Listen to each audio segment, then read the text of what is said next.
Good morning student. उम्मीद है कि आप सभी बहुत अच्छे होंगे, पढ़ भी रहे होंगे। हम क्लास 10th में जो है क्वाड्रेटिक इक्वेशन पढ़ा रहे हैं। क्वाड्रेटिक इक्वेशन का मतलब जो है सभी आप जानते हैं, जहाँ पर ax² plus bx plus c=0 लिखा हो तो ये आपका क्वाड्रेटिक इक्वेशन कहलाता है।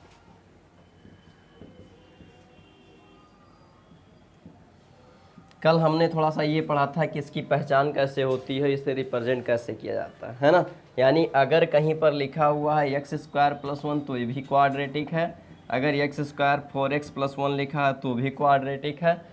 हमने कल ये भी आपसे बताया था कि अगर कहीं आपका 6x² + 1 + 4x लिखा है तो इसे एक लाइन से यानी डिसेंडिंग आर्डर में आप ऐसे लिख सकते हैं ना, सबसे बड़ी पावर फिर छोटी पावर फिर उससे छोटी, ठीक है। तो ये तो आपका क्वाड्रेटिक इक्वेशन रिप्रेजेंटेशन हो गया कि आप इस तरह से इसे रिप्रेजेंट कर सकते हैं। अब बात आती है कि क्वाड्रेटिक इक्वेशंस की प्रकृति क्या होती है, क्वाड्रेटिक इक्वेशंस और क्या कहते हैं, क्वाड्रेटिक इक्वेशंस देते क्या हैं, है ना। तो इन क्वाड्रेटिक सभी इक्वेशंस से हमें जो मिलता है वो मिलता है रूट या कह दें या वैल्यू कह दें या जीरोज कह दें, कुछ भी तीनों में से कुछ भी आप कह सकते हैं। चाहे आप x की वैल्यू निकाल रहे हों, चाहे आप इसके रूट्स निकाल रहे हों और चाहे आप इसके जीरोज निकाल रहे हों। अगर x² लगा है तो x की वैल्यू 2 आएगी, x की वैल्यू 2 आएगी। हो सकता है एक प्लस हो एक माइनस हो, है ना, या हो सकता है एक माइनस हो एक प्लस हो, या हो सकता है दोनों प्लस हो या हो सकता है दोनों माइनस हो, ठीक है ना। ये इतनी सारी वैल्यूज x की मिलेंगी, ठीक है। कभी कभी ये कंडीशन आती है कि x की वैल्यू 0, कभी कभी ये कंडीशन आती है कि इसके रूट जो है इक्वल हो जाते हैं, ध्यान देना।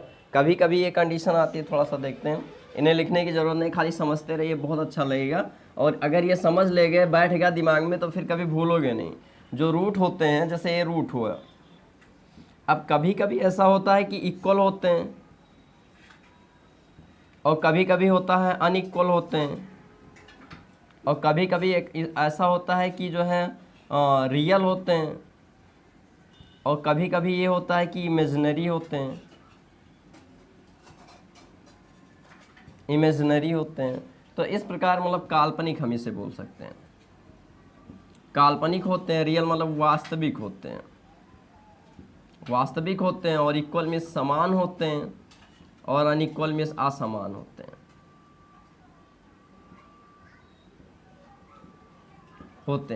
अब आपको कैसे पता चलेगा कि ये है क्या, जब आपके रूट मिल जाए, ध्यान दो, जब आपके रूट मिल जाए, ये जैसे मान लो एक रूट 4 है, एक रूट 4 है, तो आपने क्या कह दिया कि ये समान है कि नहीं है। और समान होने के साथ साथ क्या है, वास्तविक है ना। अगर यही आपके रूट 4 और 5 आ जाए तो आप क्या कह देते हो कि ये असमान है, लेकिन क्या है, वास्तविक। क्लियर है ना। लेकिन अब रूट कुछ ऐसे आ जाएं जो आपको पता ही ना हो, निकले ही ना, रूट निकले ही ना, समथिंग आ जाए, आई ऐसे आ जाए, 32 निकाल के दिखाइए, कभी नहीं निकलेगा, ठीक है ना। तो जब ऐसे रूट कहीं आ जाएं, आपको मिल जाए, तो वो क्या हो जाएंगे, काल्पनिक हो जाएंगे, क्योंकि आप इसकी कल्पना नहीं कर पाओगे। आई जो है यूज होता है इंटर में, और समृद्ध संख्याएं कॉम्प्लेक्स नंबर में आई का यूज होता है, तो वो भी आपसे दूर है। समझ में आया। तो फिलहाल आप इन्हें इमेजिनरी बोल देते हैं, जहाँ पर अंडर रूट में आई आ जाता है, मतलब माइनस आ जाता है। हाँ, तो हम ये कह रहे थे कि रूट जो होते हैं वो इतने तरीके से हो सकते हैं, या इक्वल होंगे, या रियल होंगे, या अनइक्वल होंगे, और या इमेजिनरी हो जाएंगे। अब अगर इनको हम और अच्छे से समझना चाहें तो एक फार्मूला होता है छोटा सा, ध्यान दो। अगर हम और अच्छे से समझना चाहें तो एक फार्मूला होता है डी, और डी का नाम है विविधीकर, है ना। अब विविधीकर की हिंदी और इंग्लिश तो आप लोग देख लीजिएगा, थोड़ा सा डिस्टर्ब है, पता नहीं है, कंफ्यूज है। लेकिन विविधीकर जो डी है उसे हम कह देते हैं b² - 4ac। विविधीकर जो डी है उसे हम कह देते हैं b² - 4ac। और b और a और c क्या है, एक क्वाड्रेटिक इक्वेशन में x के गुणांक। क्लियर। अगर हम ये कह दें कि एक लाइन लिखी हुई है 4x² + 5x प्लस में 3 लिखा हुआ है, तो इसमें a 4 है, b 5 है, c 3 है। इतना तो समझ जाओगे ना। देखो a के जगह पर क्या लिखा है 4, b के जगह पर क्या लिखा है 5, और c के जगह पर क्या लिखा है 3। इतना समझ जाओगे, पढ़ते आए हो आप, कक्षा 9 में खूब पढ़े हो जी लगा के, है ना, ए बी सी की तुलना बहुत की हो। ठीक, अब यही ये कहता है कि यही ए बी सी जो है इसमें रखा जाता है और डी का मान निकाला जाता है, और d square d equal to होता है बी स्क्वायर माइनस 4ac। अब डी क्या है, डी का क्यों निकाला जाता है, बस वही हमें पढ़ना है। कहता है ये कि अब कब जब एक इक्वेशन में डी का मान 0 आ जाए, ध्यान दीजिएगा, ये कहता है जब एक इक्वेशन में डी का मान 0 आ जाए तो हम कहेंगे कि इसके रूट जो हैं वो इक्वल हैं और रियल है। इसके रूट इक्वल हैं और रियल हैं। कब? जब डी का मान 0 आ जाए, समझ रहे हो ना, जब डी का मान 0 आ जाए तब इसके रूट इक्वल हो जाएंगे और रियल हो जाएंगे। लेकिन वही जब डी का मान 0 से बड़ा हो जाए, यानी डी का मान 1 और 1 से बड़ा हो जाए, चाहे डी का मान 0 से बड़ा हो, चाहे डी का मान 1 और 1 से बड़ा हो, बात वही है। अरे 0 से बड़ा 0 को छोड़ दो, 1 2 3 4, और डी का मान 1 और 1 से बड़ा तो 1 2 3 4 हुआ। तो चाहे डी का मान 0 से बड़ा हो चाहे 1 से बड़ा हो, इन दोनों कंडीशनों में जो इसके रूट होंगे वो अनइक्वल होंगे और उसके बाद रियल होंगे। क्लियर? लेकिन यहीं पर अगर डी का मान जो है 0 से छोटा आ जाए या डी का मान -1 और -1 से छोटा आ जाए तो तुरंत इसके रूट जो होंगे वो हो जाएंगे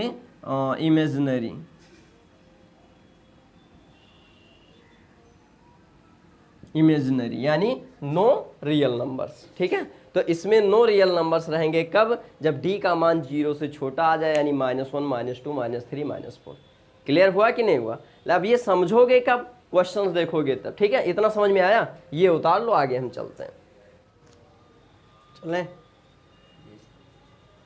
ये सब तुम लोगों को नहीं लिखना था, खाली यहाँ से लिखते ऐसे और यहाँ के बाद यहाँ जाते और उसके बाद यहाँ के बाद यहाँ आते, लाइन से उतारना था। चलें आगे फिर हम, चलिए। हाँ देखिए आगे, अब ये कहता है कि हम इसका यूज कहाँ करेंगे। अभी तो आपके उसमें चैप्टर में सेकंड में नहीं दिया है, लेकिन हम उसी में बता कर चलते हैं क्योंकि ज़रूरी है ये। चलिए, सबसे पहले तो हम चलते हैं फिर से फैक्टराइजेशन पर, और उससे पहले इसका यूज करते हैं। जैसे हम एक्सरसाइज 4.2 देख रहे हैं, 4.2। हाँ, 4.2 का क्वेश्चन नंबर 1 कह रहा है x² - 3x - 10। यहाँ से देखिए सब कुछ मिल जाएगा। x² - 3x - 10 NCERT में नहीं, लेकिन अगर आप अरिहंत की बुक पढ़ रहे हैं तो उसमें कम से कम हज़ारों नहीं, लेकिन कम से कम 10वीं क्वेश्चन ऐसे दिए होंगे जिसमें आपको ये ज्ञात करना रहेगा कि बताइए इसके रूट कैसे हैं, काल्पनिक हैं या वास्तविक है ना। बहुत सारे क्वेश्चन ऐसे हैं जिसमें ये ज्ञात करना रहता है।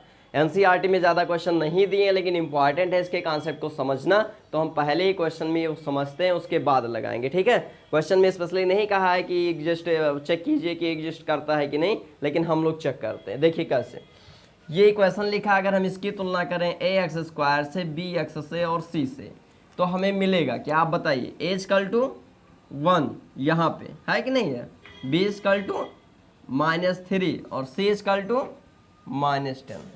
क्लियर है ना? इतना कोई डाउट है इसमें? नहीं होना चाहिए। अब उसके बाद अगर हम और आगे बढ़े तो हमें कहा गया था कि d का मान ज्ञात कीजिए, और d = होता है b² - 4ac। d का मान होता है। अब जब b² - 4ac लिखा है तो इसका मतलब b के जगह पर -3 हो जाएगा और a के जगह पर हो जाएगा 1 और c के जगह पर हो जाएगा 10। हुआ? अब यहाँ पर अगर हम देखेंगे तो 3 3 जा 9 हो जाएगा, माइनस प्लस में कितना हो जाएगा 40, यानी आंसर कितना आया? डी का मान 49। आप देख रहे हैं 49 यानी 0 से बड़ा है। 0 से बड़ा है कि नहीं है? तो यहाँ पर लिखेंगे d is greater than 0। Here d is greater than 0, तो इसके जो मूल होंगे 10, the root of quadratic equation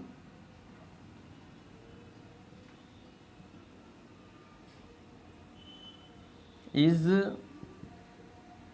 real. हमने क्या कहा था? जब 0 से बड़ा होगा तब क्या होगा? रियल। और क्या होगा?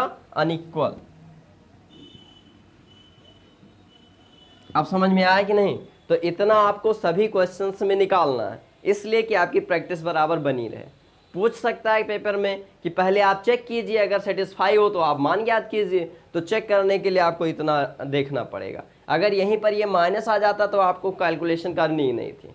अगर यहीं पर माइनस आ जाता तो कैलकुलेशन नहीं करनी थी। अब प्लस आ रहा तो हम आगे कैलकुलेशन कर सकते हैं। अभी आप देखेंगे जब रूट निकालेंगे तो आपको अनइक्वल रूट मिलेंगे, है ना। तो इतना लिख लीजिए, आगे चलते हैं। यहाँ पर वे बच्चे जो हिंदी में पढ़ रहे हो थोड़ा सा ध्यान दें। यहाँ लिखा हुआ हियर मतलब यहाँ डी का मान 0 से बड़ा है, अतः इसके रूट जो है वो वास्तविक हैं और असमान है ना। अगर आप हिंदी में लिखेंगे तो लिखेंगे अतः इसके रूट वास्तविक हैं और असमान है, ठीक है। चलिए, और इंग्लिश में तो हमने लिख ही दिया है, फिर हाल आगे चलना है।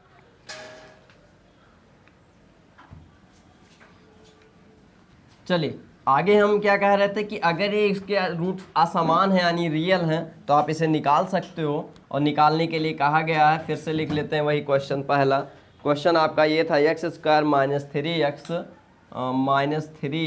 और माइनस में 10 = 0। हमने क्या कहा था कि आप क्लास 9th में चलिए पहले, और यहाँ पर देखते हैं गुणा करने पे 10 आए और घटाने पे 3 आए। कई बार पढ़े हो 10 और 3, नहीं जब समझ में आता तो लिख लेते हैं। और 10 को क्या लिख सकते हैं 1 × 10, और 10 को क्या लिख सकते हैं 2 × 5, क्या लिख सकते हैं 2 × 5, और 10 को क्या लिख सकते हैं, कुछ और भी है नहीं है, इसके अलावा कुछ नहीं है। अब आप खुद सोचिए, जब आप इसमें से 10 में से 1 घटाएंगे तो 9 आएगा, और 5 में से 2 घटाएंगे तो 3 आएगा। तो आपको लाना क्या है 3, तो इसीलिए आप ये लाइन लिखेंगे ना कि ये। समझ में आया। अब ये लाइन कैसे यूज होगी, एक्स स्क्वायर लिखा रहेगा, इस 3 के जगह पर 5 माइनस में क्या कर देंगे 2, 5 - 2 का मतलब 3 हो जाता है, वही लिखा है। क्लियर है ना। आगे सब कुछ ऐसे लिखा रहने दो। फिर उसके बाद x का 5 से मल्टीप्लाई, तो ये 5x हो जाएगा, माइनस माइनस प्लस में 2x हो जाएगा, माइनस में कितना 10। यहाँ पहुँच गए। अब उसके बाद क्या करते हैं कि यहाँ से हम x कॉमन ले लें तो x - 5 हो जाएगा, प्लस में 2 कॉमन ले लें तो x - 5 हो जाएगा। कुल मिला के x - 5 कॉमन ले लें या x + 2 बना लें, तो ये आपका आंसर हो जाएगा। समझ में आया। अभी रूट भी नहीं निकले हैं। अब रूट निकालने के लिए हम यहाँ से क्या करेंगे, मान लेते हैं इफ़ x - 5 = 0, तो x = 5। आपका पहला रूट मिल गया क्या, x = 5। और दूसरा मान लेते हैं इफ़ x + में 2 = 0, तो x = क्या मान लेते हैं -2। तो ये आपका कौन सा रूट मिल गया, सेकेंड रूट मिल गया। समझ में आया कि नहीं, क्लियर है। केवल आप ये 9th का है इसलिए ज़्यादा हम ध्यान नहीं दिए, ध्यान दो फिर से। ये ऐसे लिखा था, हमने केवल गुणनखंड किया, फैक्टराइजेशन किया और फिर इसके रूट के लिए 0 कर दिए और रूट आ गया। ठीक है ना। तो इतना आप लिख लीजिए, फिर अगले क्वेश्चन पे चलते हैं तो शायद और बेटर समझ में आया। चलिए फिलहाल आगे। अगले में क्या कह रहा है, अगला क्वेश्चन दिया, क्वेश्चन नंबर सेकंड में आपसे ये कह रहा है कि लिखा हुआ है 2x² माइनस में x माइनस में 6, केवल लिखा है 2x² माइनस में x माइनस में 6 = 0। क्वेश्चन में वही बार बार वही कह रहा है, find the square root of the following quadratic by the factorisation. Factorisation ही करना है। हमने क्या कुछ गलत लिखा क्या, प्लस रहेगा। चलिए हाँ, हमने क्या कहा था, फैक्टराइजेशन जैसे 9th में करते थे वैसे, लेकिन आप रूट चेक करते चलिए ताकि आपको पता लगे कि हाँ ये चेक हो सकता है और इसके रूट ऐसे आ जाएंगे। ठीक है ना। तो इसके लिए आपको क्या करना है, यहाँ a लिखना है, a = 2, b = 1, c = ये पूरा -6। बस यही अंतर होता है, थोड़ा सा यही कमी रह जाती है हम लोगों में। अब हम क्या करते हैं, d निकालते हैं, d = b² - 4ac, b के जगह पर 1 लिखते हैं, 4a के जगह पर 2 लिखते हैं, c के जगह पर -6 लिखते हैं। कुल मिला के ये 1 हो जाएगा, माइनस माइनस प्लस में 8 दूनी 4 दूनी 8, 8 6 24, 24 और 1 25। d का मान कितना आया 25, d का मान 25 आया यानी 0 से बड़ा है। अब जब 0 से ये बड़ा हो जाएगा तो इसके रूट क्या हो जाएंगे, रूट इसके जो है रियल होंगे और अनइक्वल होंगे, रियल होंगे और अनइक्वल होंगे। समझ में आया। अनइक्वल जैसे अभी निकाले थे, 1 में 2 1 में 3 आया था, 3 और 5 आया था, बस वही अनइक्वल। तो उसी के तरह इसके भी रूट क्या होंगे, अनइक्वल होंगे और रियल होंगे। क्लियर है ना। तो ये तो होगी चेकिंग की बात कि एग्जिस्ट करता है कि नहीं करता है। पहले क्वेश्चन में अगर आपके पेपर में आता है तो इसको नहीं निकालना, हम इसको इसलिए बता दे रहे हैं कि आपकी प्रैक्टिस बराबर बनी रहे। हाँ, अभी अगले लेसन में जब आप पहुँचोगे तब ये क्वेश्चन आपसे कहेगा कि पहले चेक कीजिए फिर निकालिए। क्वेश्चन ऐसे दिया रहेगा, बस एक रहेगा पहले चेक कीजिए फिर निकालिए, है ना। तो चेक करते रहिए ताकि सभी में प्रैक्टिस होती रहे, ठीक है। अब फैक्टराइजेशन करना है जैसे 9th में करते थे वैसे उतार लो इसे। चलिए आगे देखते हैं। अब इन्हें सॉल्व करना है बाय फैक्टराइजेशन मेथड। तो हमें कुछ करना नहीं है खास, बस ये ध्यान देना है कि गुणा करने पे ये 6 और ये 2 आ जाए, 2 गुणे 6, है ना। और घटाने माइनस लगा है ना, तो घटाने पे क्या आ जाए 1। अच्छा 6 को, अच्छा 12 को हम और क्या लिख सकते हैं, 2 गुणे 6 के अलावा और किससे गुणा करें तो 12 आ जाएगा। 2 गुणे 6 के अलावा और किससे गुणा करें कि 12 आ जाए, बिल्कुल 3 गुणे 4, 4 तियां 12। आप घटाइए, 6 में से 2 घटाओ, 4 में से 3 घटाओ, ये कितना बचेगा 4, ये कितना बचेगा 1। हमें लाना क्या है 1, तो इसलिए हम इससे लिखेंगे, क्लियर है ना। चलिए 2x² प्लस में जहाँ 1 था वहाँ पर 4 माइनस 3x माइनस में कितना 6 हो गया ना। चलिए इसका गुणा करते हैं अंदर, 2x² प्लस में 4x माइनस में 3x माइनस में 6 = 0। यहाँ तक समझ में आया होगा। यहाँ इन दोनों में 2x कॉमन ले लीजिए, बचा क्या है x और क्या बचा 2। कैसे, ध्यान दो इधर, 2x इंटू एक्स लिखा, 4 का मतलब 2 इंटू 2 इंटू एक्स लिखा, तो देखो 2 और x कॉमन हो गया, हुआ कि नहीं हुआ। तो यहाँ पे 2x कॉमन, तो ये बचा x और ये बचा 2, क्लियर है ना। तो वही हमने लिखा था, ठीक है। आगे माइनस में यहाँ 3 कॉमन ले लो, ये x बचेगा और ये माइनस प्लस बन जाएगा और क्या बन जाएगा 2, क्लियर है ना। अब यहाँ पर एक ब्रैकेट में x + 2 और ये एक ब्रैकेट में 2x - 3 और इसका टू कितना जी हो जाएगा। अब यहाँ से हम कह दें इफ x प्लस में 2 = 0 तो x = -2 हो जाएगा। और दूसरे में कह दें इफ 2x - 3 = 0 तो 2x = 3, x = 3/2।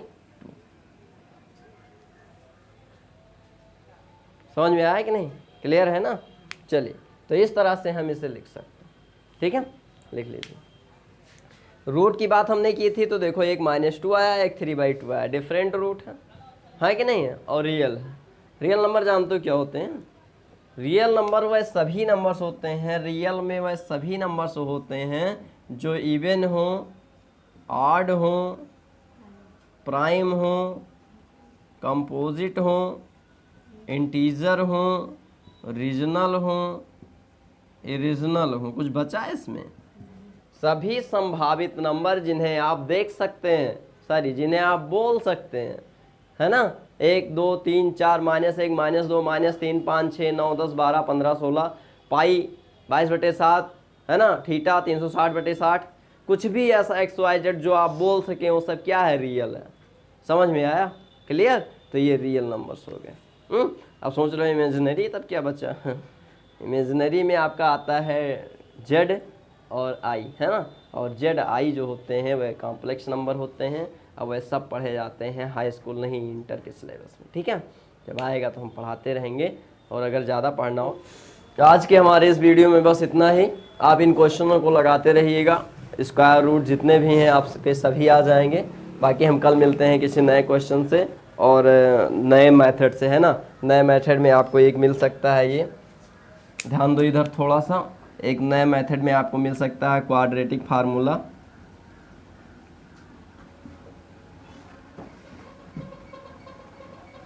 क्वाड्रेटिक फार्मूला क्या है, -b + -√b² - 4ac/2। ये इनका यूज कब होता है, कैसे होता है, इनके लिए मिलिएगा कल। आज के इस वीडियो में बस इतना ही।